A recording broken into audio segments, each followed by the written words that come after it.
Welcome back to Breaking Cults. In the last episode, we discussed Mormonism and women's agency in modern fundamentalist organist cults. This time, we're going to be switching gears. We're going to talk about hair and how cults use control over appearance, hair being one factor, as they're reshaping the individual into the cult's image.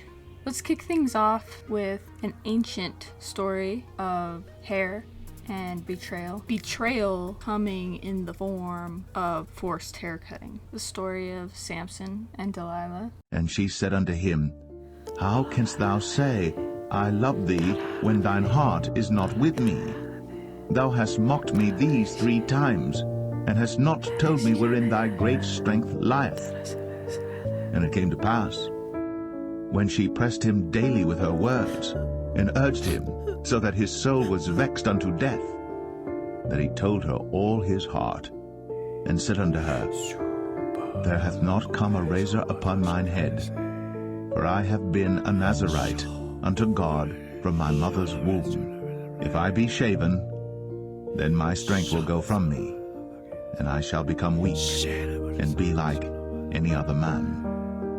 And when Delilah saw that he had told her all his heart, she sent and called for the lords of the Philistines, saying, Come up this once, for he hath shown me all his heart. Then the lords of the Philistines came up unto her, and brought money in their hand. And she made him sleep upon her knees. And she called for a man, and she caused him to shave off the 7 locks of his head. And she began to afflict him, and his strength went from him. And she said, The Philistines be upon thee, Samson. And he awoke out of his sleep, and said, I will go out as at other times before, and shake myself. And he wist not that the Lord was departed from him. But the Philistines took him, and put out his eyes, and brought him down to Gaza, and bound him with fetters of brass, and he did grind in the prison house.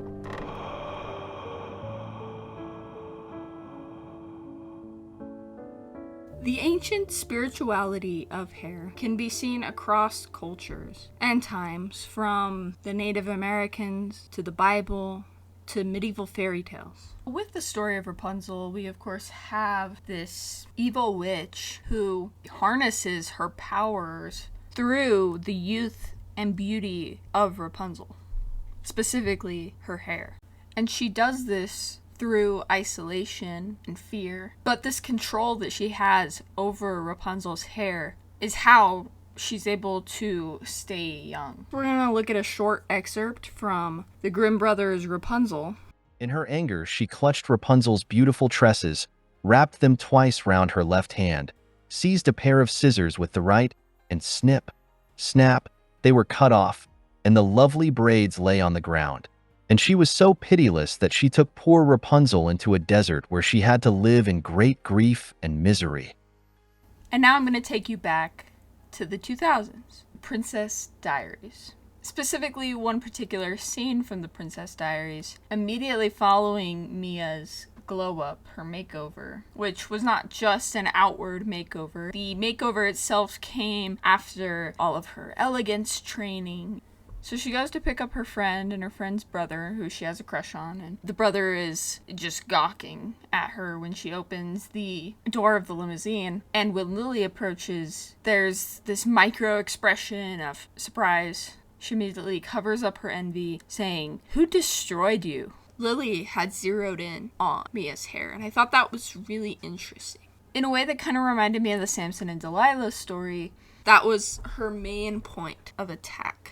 And she kept badgering Mia about how bad it looked until Mia finally told her secret, that she was a princess. And when it comes to female relational aggression, feminist scholars will say, well, females only treat each other this way because of the male gaze. So is Lily trying to compete with Mia for her own brother? Because that's gross. That's insane. You become who you surround yourself with. Your inner circle can influence your choices. And so if your friends keep trying to convince you that you should chop off your hair before your wedding, maybe you need to reconsider your circle of experts. We have women across the world who are fighting for the right to just be able to show their hair publicly. And then here in the West, we have women who are shaving their heads for a passing trend. I thought of something about head coverings in Islam that I never really pondered before. What if, in addition to, of course, obedience to the all-powerful, all-merciful, a method of control in the doctrines of men, but what if head covering was intended for women to keep their hair safe from the manipulations of other women? It moves it from the public sphere into the private sphere. It's not shown to the general public.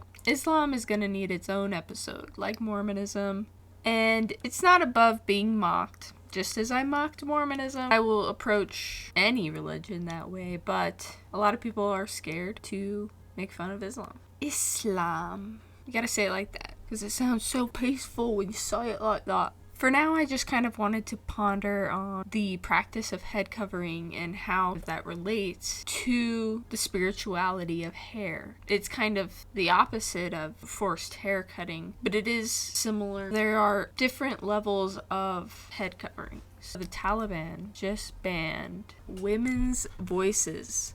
The sound of women's voices in public in Afghanistan. Biden floundered and then the Taliban plundered. So thanks, Biden. Let's see all of our equipment that we left behind. پاکستانی از آرزوهای مرده زنای افغانستان است که ما می‌پوشیمش. ای در دلی ما گشت طوفان و سی شبانه نوری که نهان گشت از تیری زمانه. And I had thought of this episode before the election. It became even clearer how relevant this episode was. Following the historic 2024 election of Trump, at least on the internet, I don't believe this was widespread by any means. TikTok, we'll say, we'll blame it on TikTok, started a trend of women shaving their heads in protest of Donald Trump. I haven't seen a single person in real life do this. It didn't catch on. Stop trying to make it happen. It's not gonna happen. The Fox News decision desk can now officially project that Donald Trump will become the 47th president of the United States. Stop having sex with men. Stop talking to men. Divorce your husbands. Leave your boyfriends. Leave them.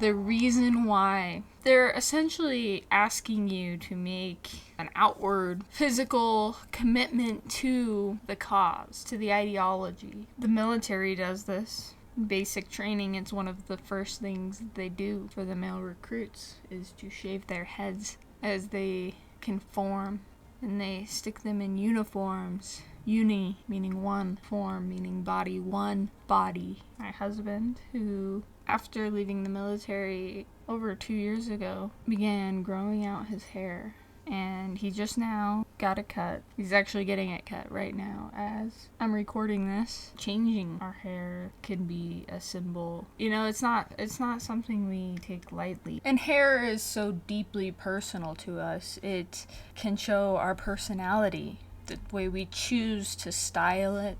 It shows our ancestry, where we come from, our culture, with our hair care techniques from around the world. I haven't seen a single feminist in my school shave their head. You know, it's funny, and it was the day after the election, and I'm sitting somewhere on campus, and this girl's talking on the phone like, yeah, they're in such a cult. What's, I guess, kind of amusing, because they're told that their rights were being taken away. But it's almost like the only way that they process the reality around them is through popular culture. Mormonism, what we discussed in the last episode, was the closest thing America has had to this kind of world that's described in The Handmaid's Tale. Mormonism was an experiment in theodemocracy. How did that result? In bloodshed, persecution, war between the US government and the Mormons. So Mormonism is often called the Islam of America. Here we have harvard.edu, US Muslims and Mormons share deepening ties. And Steve Young, a member of the church, said a Mormon living in an Islamic society would be very comfortable. And then Harvard again, we have Mormonism, the most American religious other. It discusses that the two main tropes in the mainstream media in depictions of Mormons and Mormonism are either a religious exit narrative or true crime. And as we discussed in the last episode with media depictions, if people are interested, maybe I'll do an episode or two on various ancestors and what their lives were like. Let me know in the comments. I would honestly love that. I just love family history and it's just in my Mormon blood, I guess. I've never done one of those ancestry tests. I don't need to. The Mormons kept such good records of my ancestry. They keep these records buried in this nuclear doomsday bunker. That is not a joke. That is true. Where they keep the largest collection of genealogy records. These recordings that Mormons have done have been so instrumental to our understanding of just how genetics works. So that's a neat little tidbit on where religion and science come together and they meet. A lot of people think that religion and science are opposites. I don't necessarily believe that's true. And even in the realm of just the scientific, we have this sensation of the hair on the back of our necks standing up when we're spooked. And even dogs have the fur on the back of their neck spike up when they're scared or feeling threatened. Hair almost then has somewhat of a mind of its own, kind of part of that intuitive gut instincts that we have that alert us to the fact that there's something in our immediate environment that is making our hair stand up. So as I was going back through these old VHS tapes, Princess Diaries and Spirit, I wasn't going into it thinking about those scenes involving the hair. When you're working on something, it finds its way of coming toward you. And so I'm like, oh, these would be really good for the episode on hair. One thing I noticed in Spirit that I've never noticed before in this scene is after he's been captured and they take him to the military fort, and the first thing that they do is to trim his hair before even branding him with a branding iron. And this is because they have to shed the old identity before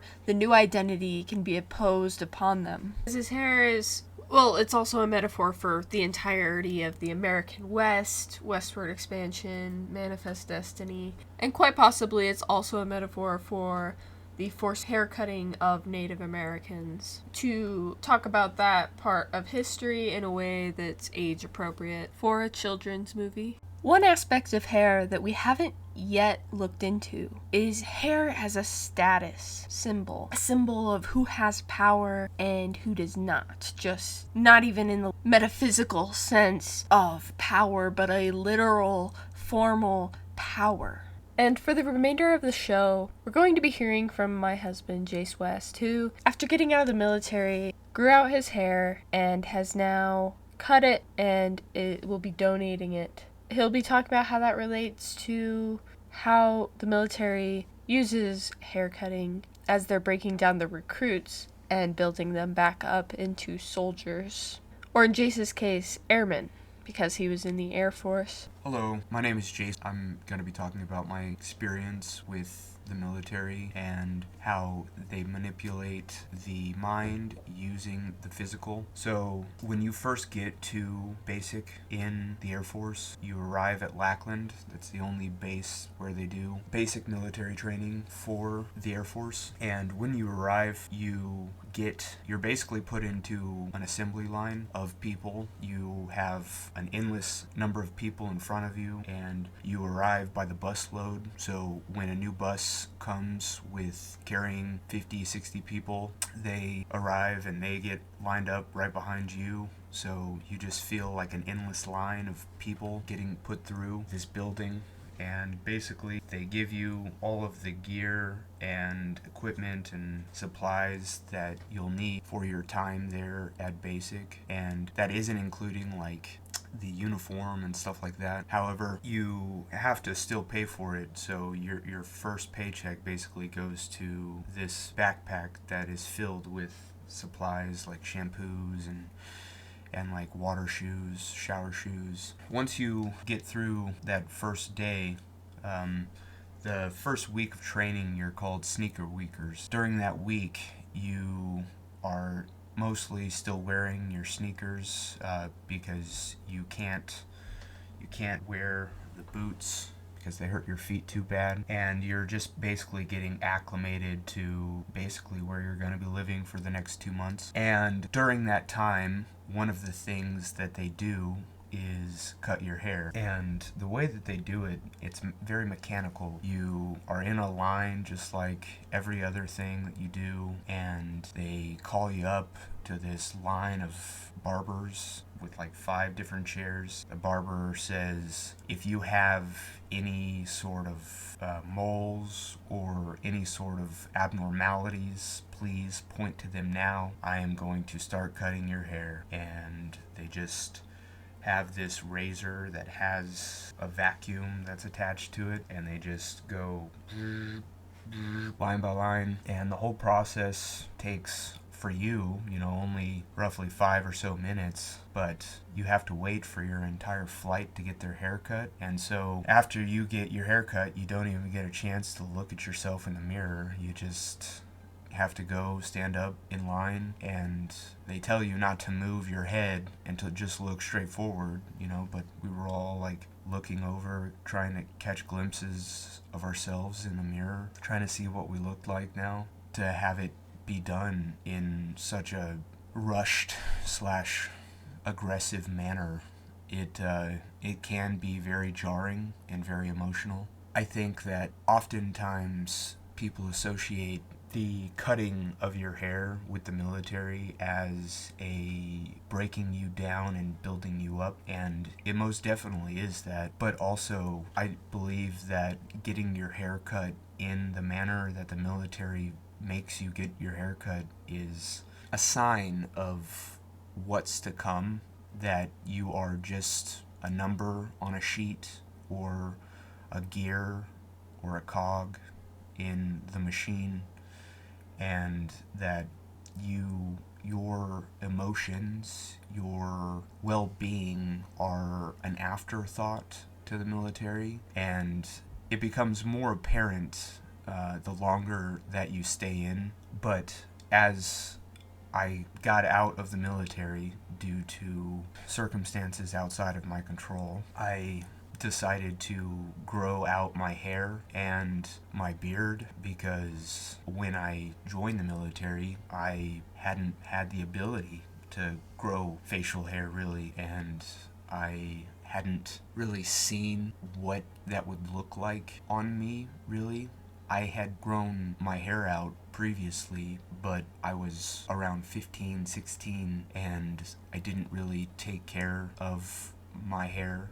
I was a teenage boy, and oftentimes we think that if you take care of yourself, that in some way that's not masculine. That's another problem altogether. But anyways, luckily, I had the ability to still grow out my hair. I have a bunch of friends that I went to high school with that didn't or don't have that ability anymore, and they're starting to bald, which is very unfortunate.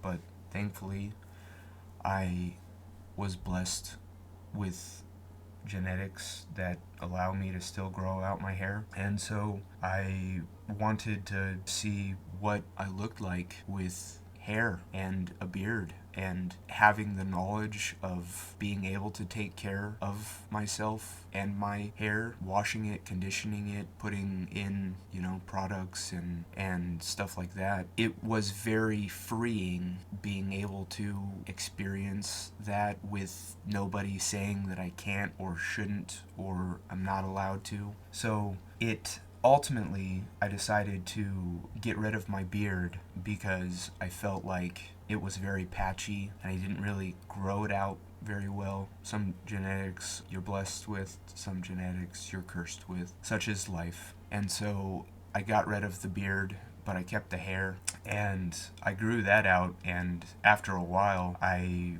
wanted to donate it because it was in good condition and it was getting rather long. So I looked up the requirements for donation of hair, and I was like, you know what, let's go ahead and have this be the goal. So that's what I started doing. I started growing it out, taking care of it, making sure that it was put up and washed and conditioned.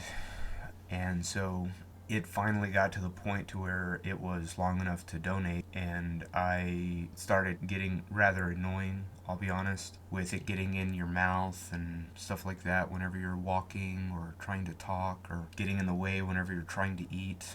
So I decided to get rid of it because it was long enough. And it oftentimes, whenever you cut your hair, it is a sign of rebirth and a new start or a new beginning. In certain cultures, the hair is everything. This is a fictional example, but there are real examples. But in Game of Thrones, in the Dothraki culture, they don't cut their hair unless they lose a battle. And so basically, the longer your hair is, the greater of a warrior you are. And that is a very common practice throughout history, where hair is a very important and symbolic representation of who we are as a person. And the military removing it in the fashion that they do is basically taking away that spirituality, taking away that power